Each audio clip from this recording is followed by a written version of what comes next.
नमस्कार दोस्तों, मैं संतोष पटेल स्वागत करता हूं आपके अपने YouTube चैनल डिजिटल भंडार पर। यदि आप कंप्यूटर में कुछ नया सीखना चाहते हैं, कंप्यूटर में एक्सपर्ट बनना चाहते हैं, तो हमारे चैनल को सब्सक्राइब करें, बेल नोटिफिकेशन को ऑन करें, जिससे आपको हमारे हर वीडियो का नोटिफिकेशन समय पर प्राप्त होता रहे।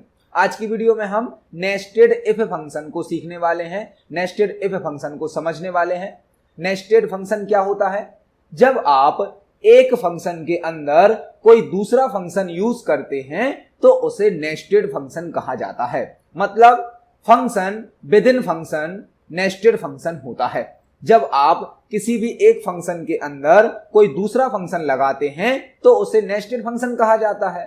आज की वीडियो में हम नेस्टेड इफ फंक्शन को सीखने वाले हैं। मतलब एक इफ फंक्शन के अंदर हम दूसरा इफ फंक्शन यूज करने वाले हैं।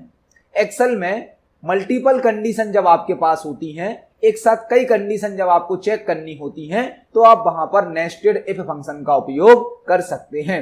प्रीवियस वीडियो में हमने सिंपल इफ फंक्शन को सीखा था, जहां पर हमने एक क्राइटेरिया, एक कंडीशन के साथ इफ फंक्शन का यूज किया था। यदि आपने वो वीडियो नहीं देखी है तो डिस्क्रिप्शन में दी गई लिंक से आप उस वीडियो को देख सकते हैं। आज की वीडियो में हम नेस्टेड इफ फंक्शन को सीखने वाले हैं। नेस्टेड इफ फंक्शन का मतलब क्या होता है? एक इफ फंक्शन के अंदर किसी दूसरे इफ फंक्शन का उपयोग करना। यदि आपके पास मल्टीपल क्राइटेरिया हैं, मल्टीपल कंडीशन हैं और आप उन सभी को एक साथ चेक करना चाहते हैं, तो आप नेस्टेड इफ फंक्शन का उपयोग कर सकते हैं। यह फंक्शन एक्सेल में कई कंडीशन में यूज किया जाता है। जैसे कि आपको कहीं स्टूडेंट के डिवीजन निकालने हैं, आपको स्टूडेंट का ग्रेड निकालना है, आपको डिस्काउंट कैलकुलेट करना है, प्राइस लिस्ट बनानी है, आपको टैक्स कैलकुलेट करना है सैलरी पर। तो अलग अलग क्राइटेरिया पर, अलग अलग कंडीशन पर जो अलग अलग कैलकुलेशन होता है, उसे आप नेस्टेड इफ फंक्शन के द्वारा कर सकते हैं। नेस्टेड इफ फंक्शन की डेफिनेशन क्या होती है? जब इफ फंक्शन के अंदर इफ फंक्शन का उपयोग किया जाता है, मतलब एक इफ फंक्शन के अंदर कोई दूसरा इफ फंक्शन लगाया जाता है, तो उसे नेस्टेड इफ फंक्शन कहा जाता है। नेस्टेड इफ फंक्शन के द्वारा मल्टीपल कंडीशंस को चेक किया जा सकता है। यदि आपको मल्टीपल कंडीशंस को एक साथ चेक करना है तो आप नेस्टेड इफ फंक्शन का उपयोग कर सकते हैं। इसका सिंटैक्स क्या होता है, इसको यूज करने का तरीका क्या होता है? आपको इक्वल सिंबल के साथ पहले इफ फंक्शन को टाइप करना है। पहला जो इफ फंक्शन है आपको पहले इफ फंक्शन की कंडीशन देनी होती है, एक लॉजिकल टेस्ट देना होता है। यदि आपका यह टेस्ट ट्रू होता है, कंडीशन ट्रू होती है, तो उसका ट्रू आउटपुट प्रिंट होगा। लेकिन यदि आपकी कंडीशन फॉल्स हो जाती है तो उसके लिए हमने यहां पर दूसरा इफ लगाया है, सेकंड इफ लगाया है। जब हमारी पहली कंडीशन ट्रू होगी तो यह आउटपुट प्रिंट होगा, पहला वाला। लेकिन यदि हमारी पहली कंडीशन गलत हो जाती है तो हम दूसरी कंडीशन को, दूसरे इफ को टेस्ट करेंगे। यदि दूसरा इफ सही होता है तो उसका आउटपुट ट्रू वाला प्रिंट करेंगे। लेकिन यदि दूसरा इफ भी सही नहीं होता है तो हम यहां पर तीसरा इफ यूज कर सकते हैं, चौथा इफ यूज कर सकते हैं। ऐसे आप मल्टीपल इफ लगा सकते हैं। और लास्ट में जब आपका कोई भी इफ ट्रू नहीं होता है तो एक फॉल्स आउटपुट भी होता है। यदि आपकी सभी इफ की कंडीशन ट्रू नहीं है तो लास्ट में हमें क्या देना होता है? फॉल्स रिजल्ट भी देना होता है। तो मल्टीपल इफ को आपको वन बाय वन यूज करना है। हर इफ की एक कंडीशन होगी, उसका एक ट्रू रिजल्ट होगा। यदि ट्रू रिजल्ट नहीं आता है तो आप फॉल्स में दूसरा इफ लगा दीजिए, दूसरे इफ को चेक किया जाएगा। यदि वह ट्रू होता है तो उसका ट्रू रिजल्ट आएगा, यदि वह फॉल्स होता है तो तीसरे इफ को चेक किया जाएगा। ऐसे करके आप एक इफ के अंदर मल्टीपल इफ लगा सकते हैं। इसका एक हमने यहां पर एग्जाम्पल भी लिया है। इक्वल इफ मतलब पहला इफ फंक्शन लगा है, हमने स्टूडेंट के मार्क्स को चेक किया है। मार्क्स को हमने m से रिप्रेजेंट किया है। यदि मार्क्स ग्रेटर देन इक्वल है 60 से तो स्टूडेंट कौन सा डिवीजन कहलाएगा? फर्स्ट डिवीजन कहलाएगा। लेकिन यदि स्टूडेंट फर्स्ट डिवीजन नहीं आया, उसका डिवीजन फर्स्ट नहीं हुआ, तो हम दूसरी कंडीशन चेक करेंगे इफ लगाकर। m मतलब मार्क्स की वैल्यू क्या बड़ी और बराबर है 45 से। यदि स्टूडेंट के मार्क्स 45 से ज्यादा है तो वो कौन सा डिवीजन में आ जाएगा? सेकंड डिवीजन में आ जाएगा। यदि वह सेकंड डिवीजन में नहीं आया तो तीसरी कंडीशन लगाई है कि मार्क्स की वैल्यू यदि बड़ी और बराबर है 33 से तो स्टूडेंट कौन से डिवीजन में आएगा? थर्ड डिवीजन में। लेकिन यदि स्टूडेंट फर्स्ट डिवीजन में भी नहीं आया, सेकंड में भी नहीं आया, थर्ड में भी नहीं आया तो स्टूडेंट लास्ट में क्या हो जाएगा? फेल। यह हमारा फॉल्स रिजल्ट है। आपको ध्यान रखना है सभी इफ के ब्रैकेट को लास्ट में क्लोज करना है। हमने 3 इफ ओपन करे हैं तो हम लास्ट में 3 इफ को क्लोज भी करेंगे। यह होता है नेस्टेड इफ फंक्शन, जिसका यूज आप डिवीजन कैलकुलेट करने के लिए, डिवीजन चेक करने के लिए, ग्रेड चेक करने के लिए, डिस्काउंट कैलकुलेट करने के लिए, अलग अलग कंडीशन के आधार पर डिस्काउंट कैलकुलेट करना है। फॉर एग्जाम्पल, किसी कस्टमर ने यदि 5 क्वांटिटी में कोई प्रोडक्ट खरीदा है, 5 क्वांटिटी में, तो उसे कितना डिस्काउंट देना है। यदि किसी कस्टमर ने 10 क्वांटिटी में कोई प्रोडक्ट खरीदा है तो उसे कितना डिस्काउंट देना है।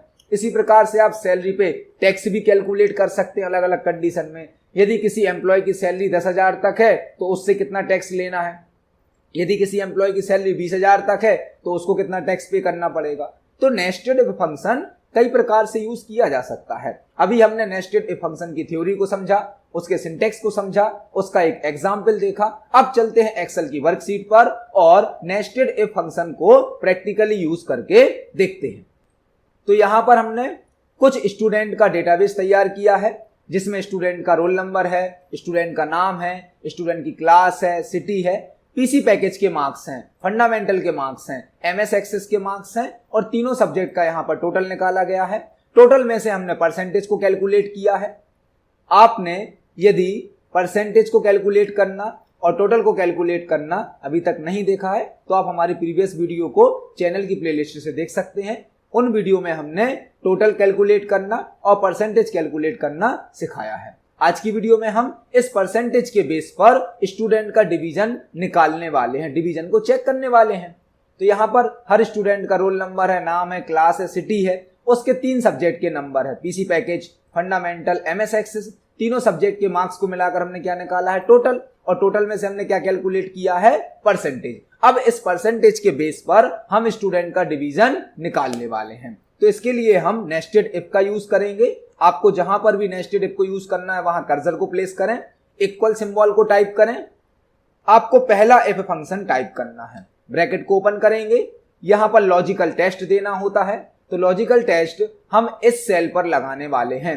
किस सेल पर, L2 सेल पर। तो हम अपने सेल पर क्लिक करेंगे, एक्सेल ऑटोमेटिक उस सेल का एड्रेस ले लेता है। हमने यहां पर सेल का एड्रेस दे दिया है। अब हम अपनी कंडीशन को लगाएंगे। तो हमने कंडीशन लगा दी, L2 की वैल्यू यदि ग्रेटर देन इक्वल है कितने से, 60 से, तो स्टूडेंट को हम फर्स्ट डिवीजन देना चाहते हैं। हमने फर्स्ट टाइप कर दिया डबल इन्वर्टेड कॉमा में। यह हमारा ट्रू रिजल्ट है। यदि L2 की वैल्यू मतलब इस सेल में रखी हुई वैल्यू 60 से बड़ी या बराबर होगी तो स्टूडेंट कौन सा डिवीजन में आएगा, फर्स्ट डिवीजन में। लेकिन यदि स्टूडेंट फर्स्ट डिवीजन में नहीं आया तो हम दूसरा इफ लगाते हैं। दूसरे इफ को फिर से हम उसी सेल पर अप्लाई करेंगे, L2 सेल पर। ग्रेटर देन इक्वल है यदि 45 से, कामा टाइप करेंगे।